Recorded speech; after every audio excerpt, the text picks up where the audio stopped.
शिव महापुराण द्वितीय खंड अध्याय 3 ब्रह्मा तथा दक्ष का वार्तालाप। ब्रह्मा जी ने कहा, हे नारद, इस प्रकार मैंने शिव जी की माया के अधीन होकर तथा अहंकार के वशीभूत होकर पहले तो अपने प्रभु के साथ बैर किया, तदुपरांत कामदेव पर कृपा करके दक्ष प्रजापति से यह कहा, हे पुत्र, तुम अपनी स्वेदका नामक पुत्री का विवाह कामदेव के साथ कर दो तो हमारा हृदय प्रसन्न होगा। मेरी इस आज्ञा को सुनकर दक्ष ने कामदेव से कहा, हे अनंग, मेरी पुत्री को, जो रति नाम से भी प्रसिद्ध है, स्वीकार करो और प्रसन्नतापूर्वक तीनों लोकों पर विजय प्राप्त करते रहो। कामदेव ने भी दक्ष की यह प्रार्थना स्वीकार कर ली। तब रति के साथ कामदेव का बड़ी धूमधाम के साथ विवाह हुआ।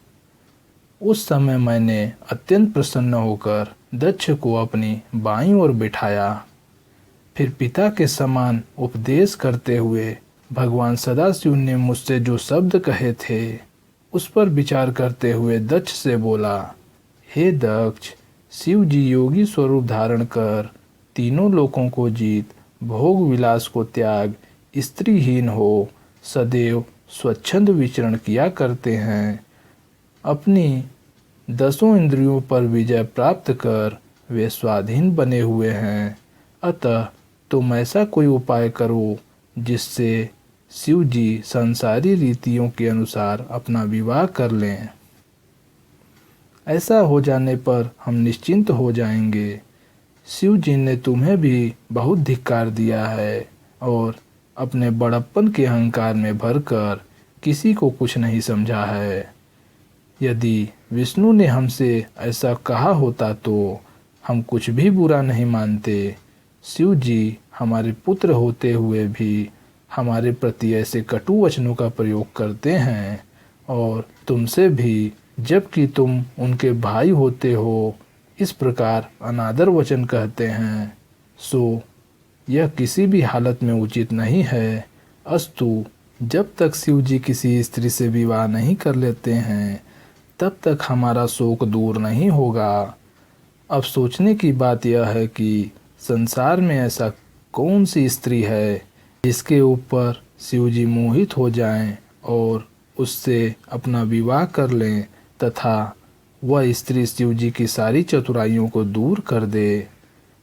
यहाँ यह बात ध्यान में रखने की है कि जब कामदेव भी शिव जी को वश में नहीं कर सका, तो अन्य देवता उनके समक्ष किस प्रकार ठहर सकते हैं।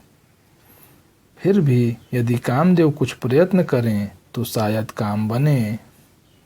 हे नारद, इतना कहकर मैं हंसता हुआ कामदेव के पास जा पहुंचा। उसके सुंदर स्वरूप को देखकर मुझे यह निश्चय हो गया कि कामदेव द्वारा हमारा यह काम अवश्य सिद्ध हो जाएगा। कामदेव ने मुझे अत्यंत आदरपूर्वक अपने पास बैठाया। उसी समय मेरे श्वास से एक अत्यंत सुंदर पुरुष उत्पन्न हुआ। उसका नाम मैंने वसंत रखा। वसंत के जन्म से कामदेव की शक्ति में वृद्धि हुई। उस समय तीनों प्रकार की वायु चलने लगी तथा पक्षीगण मधुर स्वरों में चहचहाने लगे। कोकिला भी मीठे स्वरों में कूक उठी। कामदेव की उस शक्तिशाली सेना को देखकर मैंने कहा, हे मनमथ, यदि तुम अपने पराक्रम से शिव जी को वश में कर लो तो तीनों भुवनों में तुम्हारी अत्यंत प्रसिद्धि होगी। अस्तु, तुम मेरी आज्ञा मानकर इस कार्य को शीघ्र संपन्न करो। मेरी इस आज्ञा को सुनकर कामदेव ने उसे अपने मस्तक पर धारण किया।